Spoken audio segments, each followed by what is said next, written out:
Bonjour à vous et bienvenue dans cette nouvelle vidéo. Dans cette partie, je vais vous montrer rapidement comment enregistrer son routeur sur ticket Wi-Fi, comment créer les tarifs et importer les tickets.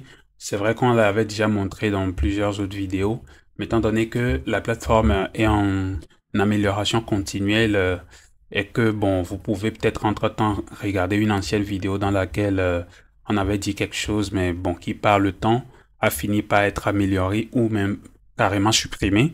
On a décidé de, voilà, de temps en temps de refaire encore de nouvelles vidéos, voilà, pour vous aider à être au parfum des nouvelles fonctionnalités, en tout cas avec les nouvelles façons de faire. Ok, sans plus tarder, je suis connecté à un des comptes ticket Wi-Fi, c'est-à-dire un de mes comptes ticket Wi-Fi, précisément le compte client de Sonotic, voilà. Et je n'ai encore rien dans la partie routeur. Quand je vais, par exemple, dans la partie mes routeurs, vous allez voir que je n'ai aucun routeur enregistré. Je n'ai vraiment aucun routeur. Quand je vais dans la partie tarif, c'est normal parce que, étant donné qu'il n'y a pas de routeur, vous ne verrez aucun tarif, etc., etc. Quand je vais dans la partie mes tickets, je ne verrai rien.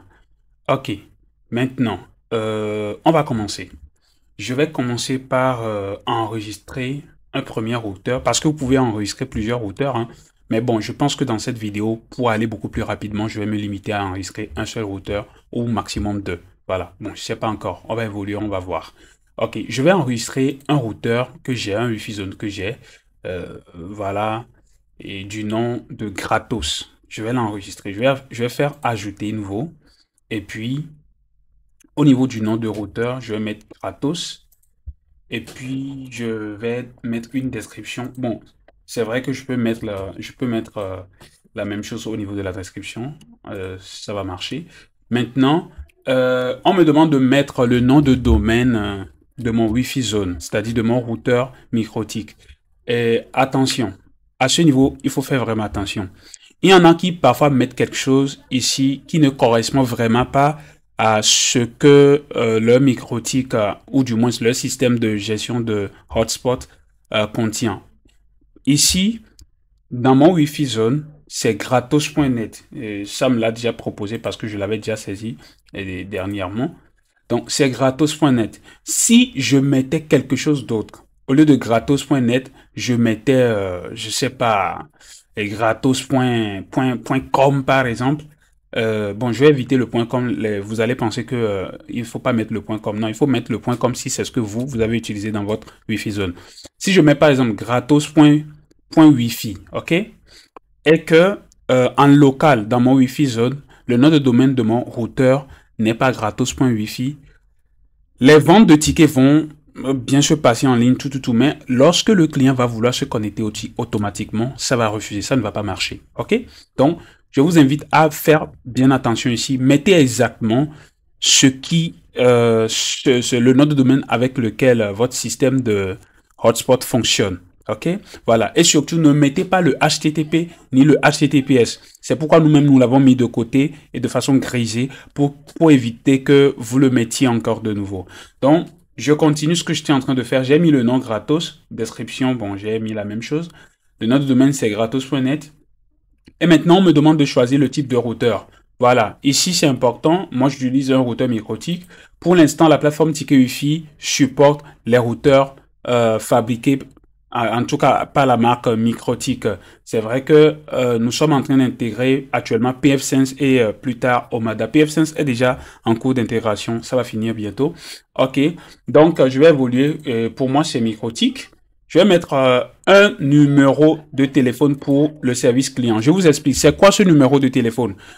Quand un de vos clients va payer un ticket sur votre Wi-Fi Zone, ou va vouloir payer, peu importe, il a payé, il veut payer, et en temps il rencontre des problèmes, quel est le numéro qu'il peut appeler? Ou après paiement, peut-être il a tapé le ticket ou bien il s'est connecté automatiquement, mais on lui fait savoir que le ticket là a un problème, hein, voilà. Qui est-ce qu'il faut appeler? C'est ça le numéro qu'il faudra mettre ici.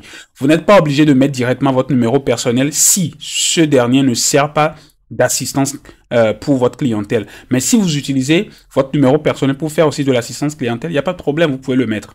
Donc, Bref, ici, vous mettez le nom du routeur, la description, le nom de domaine, le type de routeur, vous le choisissez.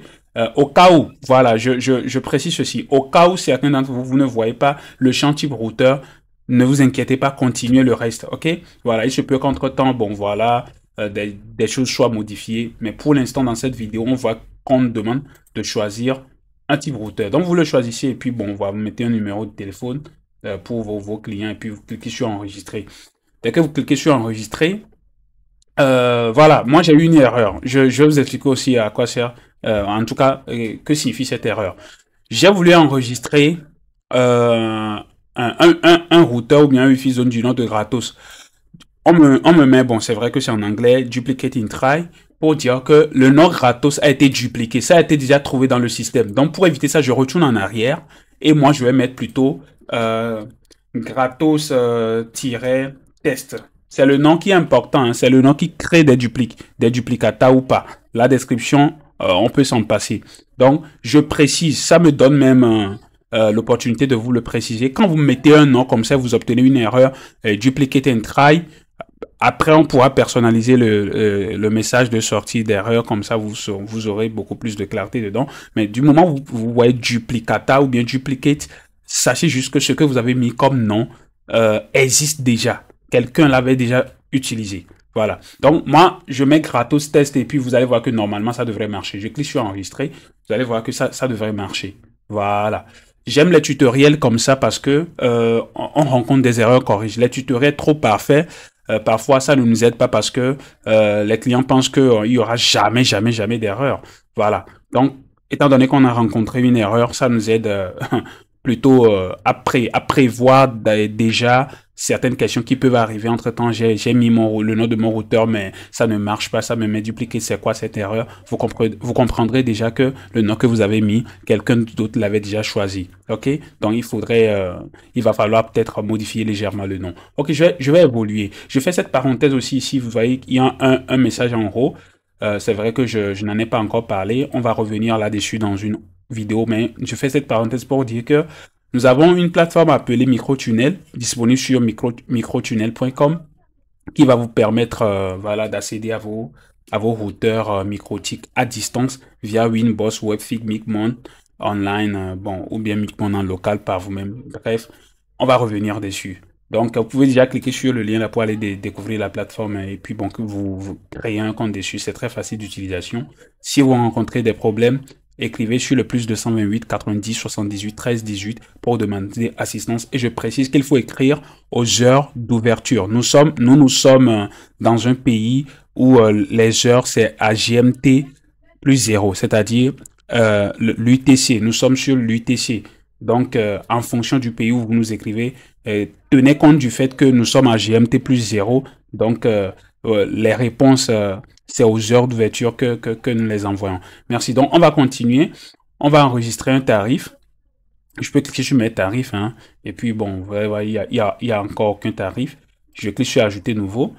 Et on va me demander pour quel routeur je vais ajouter le tarif. Donc, si j'avais 10 routeurs, 1000 routeurs, ils seront tous listés voilà, dans la liste des roulantes. Pour l'instant, je n'ai qu'un seul routeur que j'ai enregistré devant vous. C'est Gratos Test, je le choisis.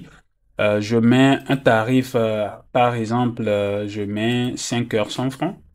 Voilà, je mets la même chose au niveau de description, c'est pas grave. Et maintenant, au niveau du prix, je mets 100 francs. Je mets 100 tout court, je n'ajoute pas le franc. Parce que ça, c'est le vrai prix que Ticket Wi-Fi va facturer au client. Donc, je clique sur enregistrer. Je clique sur enregistrer. Et vous allez voir que mon tarif est bel et bien enregistré. Ça figure ici. Je peux entre-temps rajouter peut-être un autre tarif de un mois. Je vais mettre 30 jours. 30 jours, 2000. Voilà. 30 jours, 2000. Et puis, je mets 2000 ici. Je fais enregistrer. Je fais enregistrer. Et puis c'est bon, je pense que les deux tarifs là me vont largement. Maintenant, vient maintenant la dernière partie de cette vidéo, là où il faut importer les tickets. Parce que nous avons enregistré notre routeur, nous avons créé nos tarifs. Maintenant, bon, il faut mettre des tickets dans chacun des tarifs pour que Ticket Wi-Fi puisse vendre ces tickets lorsque vos clients vont se pointer. Maintenant, comment faire? Dans cette vidéo, nous allons utiliser Micmon pour générer les tickets. Micmon est aussi est très connu aujourd'hui, hein, donc je vais pas me mettre à présenter Micmon. Donc, je vais me connecter au routeur qui est concerné par ce test. Voilà. Je me suis connecté là-dessus. C'est un routeur test, hein. C'est même pas pour faire un Wi-Fi zone en vrai. Alors, je suis dans Micmon et très rapidement, je vais générer euh, les tickets. Je vais prendre mon tarif de 2400 francs. Je vais cliquer sur Generate. Bon, à titre d'exemple, moi, je vais juste mettre 10 tickets, hein, ou bien, bon, je vais mettre 50 tickets. Voilà. Je mets 50 tickets. Bon, ceux qui génèrent beaucoup de tickets, quand même aller petit à petit, hein. C'est pas parce que une application ou bien un logiciel permet de faire certaines choses qu'il faut quand même, voilà, extrapoler. Non, il faut, si vous voulez par exemple générer 1000 tickets, pourquoi ne pas faire ça à 200 ou bien pourquoi même pas 100 tickets 10 fois 10. Ouais, non, faut pas tout de suite mettre 1000 tickets, voilà. Bon, ok, je reviens sur mon sujet. Je reviens à mon sujet. Je mets un 50 tickets. Voilà, ce sont mes paramètres personnels. Hein. Faut pas forcément faire comme moi. Mettez ce que vous aussi vous mettez d'habitude. Et puis, euh, moi, je mets un commentaire, c'est à titre personnel. Et puis, je fais Generate. Quand je fais Generate, ça tourne et ça revient. Dès que ça tourne et ça revient, il ne faut pas cliquer sur Print ou bien Small comme on a l'habitude de le faire pour les tickets physiques. Non, ici, il faut cliquer sur User List parce que nous allons exporter les tickets au format CSV. Dès qu'on clique sur User List, il faut revenir au niveau des commentaires. C'est très important. Je précise qu'après avoir cliqué sur User List, il faut revenir au niveau des commentaires pour sélectionner par commentaire les tickets que vous venez de générer. C'est pourquoi moi, je préfère mettre très souvent quelques petits commentaires pour identifier les tickets que je viens de générer. Donc, je vois, bon, il y a des commentaires que Micmon lui-même a mis, mais je vois quelque part mon 24 heures TWeb. Donc, je suis rassuré que ce sont mes tickets. Et puis, je clique dessus, ça me sélectionne tous les tickets. Et vous voyez en haut ici, on me met 50 pour dire que ce sont les 50 tickets que j'ai générés. Et puis, c'est bon, je clique sur CSV. Et puis sur CSV, et voilà, ça me sort les tickets et ça me regroupe les tickets en CSV et je clique sur Download, télécharger. Dès que je clique sur Download, normalement Google Chrome devait me notifier à droite ici que ça a téléchargé, mais il faut aller dans, il faut que j'aille dans mon dossier Download. Voilà, c'est venu ici, hein, c'est venu. Moi, je vais renommer ça pour plus de clarté. Moi-même, je vais renommer ça, je vais mettre 24 heures TWF pour dire ticket Wi-Fi. Donc, c'est bon. Je vais aussi générer dans Voucher peut-être 10 tickets de un mois. Bon, ici, je n'ai même pas de tarif d'un mois. Hein. Donc, je vais juste m'arrêter à l'essai de 24 100 francs. C'est mieux comme ça pour gagner du temps. Donc, je reviens dans mon compte ticket Wi-Fi. Je reviens dans mon compte ticket Wi-Fi et puis je vais dans le menu ticket, importer ticket. Je vais dans le menu ticket, importer ticket, et puis bon, voilà, je clique sur le tarif qui est concerné par l'importation du ticket. Ici, c'est 5 heures 100 francs du routeur appelé Stratos Test. Donc, je sélectionne ça. Le type que j'avais utilisé pour les tickets, pour générer, c'est username égal password. Je prends ça. Le ticket est généré par MIP. Bon, pour l'instant, on ne supporte que ça. Et puis, je choisis le fichier. Je clique sur choisir. Et puis, je vais dans téléchargement et je retrouve mon fichier qui est 24 heures. PDUVF et puis je sélectionne, je clique sur ouvrir et puis c'est bon, je clique sur importer. Dès que je clique sur importer, j'attends tout bonnement et on me dit que bon voilà, 50 tickets importés avec succès. Donc ce qui voudra dire que mon travail ça a réussi. Donc cette vidéo a atteint son objectif. C'était de vous montrer comment enregistrer d'abord un routeur dans le menu, voilà, mes routeurs et ajouter routeur. Voilà, je peux rajouter encore un second routeur, un troisième, un quatrième, euh, voilà, gratuitement, sans problème. Et ensuite, vous montrer aussi comment créer des tarifs par rapport à chaque routeur, OK? Et etc., etc. Et ensuite, comment importer les tickets. Bon, pour des raisons de test encore, je vais peut-être, c'est vrai que la vidéo atteint déjà 20 minutes, mais je vais rapidement ajouter un nouveau, un nouveau routeur pour que vous sachiez que vous, avec votre seul compte, vous pouvez gérer tous vos Wi-Fi zones, même si c'est 100 Wi-Fi zones dans un même compte ticket Wi-Fi, vous pouvez tout gérer. Vous n'avez pas besoin de créer 100 comptes ticket Wi-Fi avec 100 comptes Gmail. Non, vous n'avez pas besoin. Donc, je peux mettre, je peux dire que gratos, avant c'était gratos test. Ici, je vais mettre gratos YouTube. C'est juste un exemple. Je mets gratos YouTube. Je colle ça au niveau de description.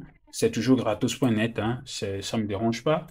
Je prends Microtik et le même numéro pour assistance, ça a marché. Je clique sur enregistrer et vous allez voir que bon, ça a marché. On m'a dit que le routeur a été ajouté avec succès. Donc voilà. Enfin, bon, je peux toujours continuer par ajouter des tarifs. Je peux directement cliquer sur le bouton ajouter tarif. Vous allez voir que on me demande ici pour quel routeur je veux ajouter le tarif. Si c'est gratos test, si c'est gratos YouTube, et puis bon, etc., etc. Je peux choisir gratos YouTube et créer un tarif de 500 francs pour lui aussi. Vous allez voir. 5 heures. Ou bien, bon, ici, je préfère faire peut-être 5 heures à 500 francs. OK? Je peux faire 5 heures à 500 francs. C'est juste un exemple, hein. Et puis, je mets ici 500. Je fais enregistrer. Voilà. Maintenant, on suppose hein, que je change d'avis. C'est pas 500 francs que je voulais, c'est plutôt 500 francs. Il suffit juste de revenir sur modifier par rapport à chaque tarif. Il y a des boutons à la fin vers la droite. Je clique sur modifier du tarif 500 francs. Et puis bon, ça me ramène les valeurs. Moi, je mets juste 500 francs. 500 francs. Et puis, je mets 100 francs au niveau du prix. Je clique sur enregistrer. Vous voyez? Vous n'avez pas besoin de nous appeler pour modifier vos tarifs. Voilà. OK. Donc, j'ai ici trois tarifs comme ça, hein. Deux tarifs pour un routeur et un tarif pour un routeur, un second routeur. OK. Vous allez voir, je vais profiter pour parler de tous les boutons, ou du moins les boutons qui se situent dans la colonne Action. Il y a modifier qu'on vient d'utiliser. Vider permet de supprimer tous les tickets. Tous les tickets. À supposer que je veux enlever tous les tickets de 2000 francs. Ici, vous voyez que, bon, pour l'instant, il n'y a aucun ticket comment dire, au niveau du tarif de 2000. Donc, on va prendre juste le tarif de 500 francs appartenant au routeur gratos test. Il comprend, ou bien il contient, autant pour moi, 50 tickets. Donc, si je décide, par exemple, de supprimer les 50 tickets d'un seul coup, parce qu'il y en a aussi qui nous appellent parfois pour dire j'ai par erreur importé des tickets dans un tarif qu'il ne fallait pas. Maintenant, pour éviter de faire des suppressions un à un, suppression une à une, autant pour moi, je vais par exemple au niveau des tickets pour vous montrer concrètement c'est quoi peut-être le problème. Il y a mes tickets et on me demande, pour afficher mes tickets, on me demande de choisir un tarif. Je vais prendre 500 francs de gratos test et je clique sur valider. Dès que je clique sur valider, ça va me sortir tous les tickets de ce tarif. Donc, il y en a qui pensent parfois que, bon, ici, on a 50 tickets, hein. On a clairement dit qu'il y a 50 tickets affichés. Il y en a qui pensent que il faut faire comme ça. Je clique sur le bouton supprimer de ce ticket. Je clique oui, supprimer. Ça va me supprimer le ticket. Ouais, ça m'a supprimé le ticket. Je resélectionne le tarif, je fais valider. Vous allez voir qu'il va rester 49 tickets parce que j'ai supprimé un. Vous voyez, il reste 49 tickets. Maintenant, dites-vous, s'il faut faire comme ça dit supprimer les tickets un à un, s'il faut faire une suppression une à une jusqu'à finir les 50 tickets, ça va devenir fatigant. OK? Et au cas où on a par exemple 1000 tickets dans un tarif, vous voyez que c'est même impossible. Vous n'allez pas passer votre temps pour faire tout ça. Donc, comment supprimer tous les tickets d'un seul coup par rapport à un tarif? Bah, il faut juste aller dans le menu des tarifs et cliquer sur mes tarifs. Voilà, vous cliquez sur mes tarifs et puis pour le tarif qui est concerné, ici c'est 500 francs de gratos test, c'est ça au milieu. Vous pointez sur le bouton vider. Vous cliquez sur vider et on vous demande, voulez-vous vider tous les tickets pour 500 francs? Vous cliquez sur oui. Dès que je clique sur oui, vous allez voir que bah, son stock est devenu zéro. Les 50 tickets ou bien les 49 restants sont partis. Donc, si je reviens par exemple au niveau de mes tickets et que je sélectionne 500 francs gratos test, je fais valider, il y aura zéro ticket. Il n'y a rien. Vous voyez, zéro ticket affiché. Donc, j'espère quand même que avec cette vidéo, beaucoup vont s'en sortir désormais. Voilà. Il y en a qui nous écrivent, c'est vrai qu'on les assiste pour leur dire par un message écrit ou bien par un message audio comment faire. Maintenant, nous l'avons fait dans cette vidéo. Regardez la vidéo de A à Z.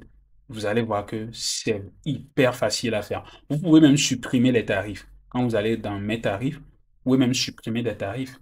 Donc, je peux supprimer 30 jours, 2 000 francs là. Moi, je peux supprimer ça. Je clique sur supprimer. Et puis, je fais oui. Et ça me supprime carrément voilà, le tarif de 2 000. Donc, vous avez toute cette possibilité. Vous n'avez pas besoin de nous appeler.